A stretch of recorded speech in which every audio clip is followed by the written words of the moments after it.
Votre réaction par rapport à ça? Voilà, je pense qu'aujourd'hui, nous étions dans une réunion avec le commandant SIAT des 5 commissariats Ngaliema, mais aussi avec les administrateurs des marchés, les chefs de quartier, mais aussi les services techniques, notamment les services de l'énergie, urbanisme et travaux publics. Alors, le point à l'ordre du jour, c'était par rapport aux réunions que le chef de l'État au sein du Conseil des ministres avait tenu concernant les inondations. Vous allez constater, vous et moi, qu'il y a eu beaucoup d'inondations ces derniers temps.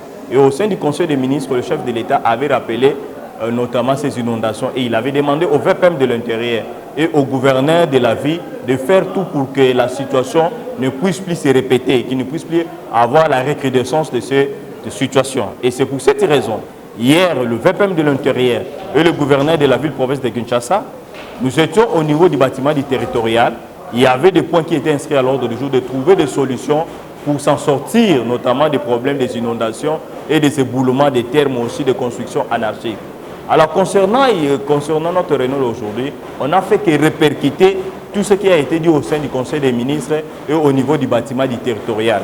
Alors, premier point à inscrire à l'ordre du jour, c'était d'abord les constructions anarchiques. Vous allez constater, vous et moi, qu'il y a beaucoup de places ou beaucoup de quartiers, même que ce soit dans notre commune d'Ngaliema, il y a des constructions anarchiques. Et j'ai demandé au chef des quartiers, le commandant SIAD, mais aussi les services techniques, de me faire les rapports dans un bref délai, parce que dès demain, on doit faire les rapports, notamment à hiérarchie.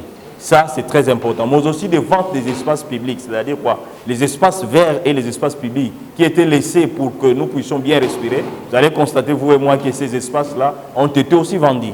Alors, nous avons plutôt demandé à tous les chefs de quartier de nous faire les rapports et les différentes personnes qui ont concouru pour la vente de ces espaces. Et en troisième lieu, nous avons demandé qu'ils puissent faire un effort, notamment, de dénicher les gens qui produisent les eaux, disons, le eau en sachet, le eau pire, soi-disant, en sachet. Les producteurs de ces usines-là doivent être arrêtés parce que ce sont ces usines-là qui, d'autres fois, qui polluent parce que l'eau doit ruisseler facilement. Mais comme ces déchets-là ne sont pas des déchets biodégradables, et lorsqu'on les jette dans des immondices, et plutôt dans des caniveaux ou dans des centres d'enfouissement, ça ne permet pas la facilité que l'eau puisse être perméable au sein du sol ou des nappes phréatiques. Et c'est un danger, surtout que nous sommes pendant la période où la lutte, notamment contre le réchauffement climatique, est vraiment à l'ordre du jour. Donc, et le chef de l'État, son Excellence Félix-Antoine Tshisekedi Tshilombo, il avait même pris la résolution au niveau du Conseil des Nations de planter 1 milliard d'arbres, mais aussi de veiller notamment à la préservation et à la conservation de l'air. C'est très important. Et en dernier lieu, nous avons parlé notamment des problèmes des épaves qui longent nos grands artères, mais aussi le curage des caniveaux. Et on a demandé à chaque chef de quartier de nous fournir la liste de tous les brigadiers. Chaque quartier doit avoir au moins 10 brigadiers qui travaillent au moins 3 fois par semaine pour le curage des caniveaux de manière pérenne. Et on a demandé au chef aussi des commandants SIAT de faire tout, l'air sous SIAT et SIAT puissent être désenclavés.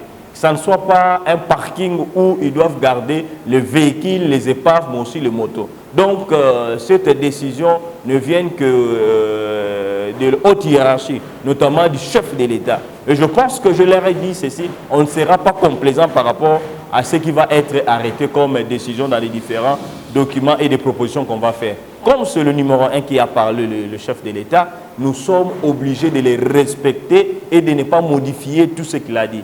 Et pour que nous puissions sauver notre commune d'Ngaliema, parce que vous le savez, quand il pleut, si l'eau n'est pas bien canalisée, ça peut causer beaucoup de dégâts et des érosions. Alors, vaut mieux de prévenir que de guérir. Et le chef a martelé sur ça. Et nous, en tant que ce lieutenant, nous devons faire tout que ça soit mis en forme et mis en application. Merci beaucoup.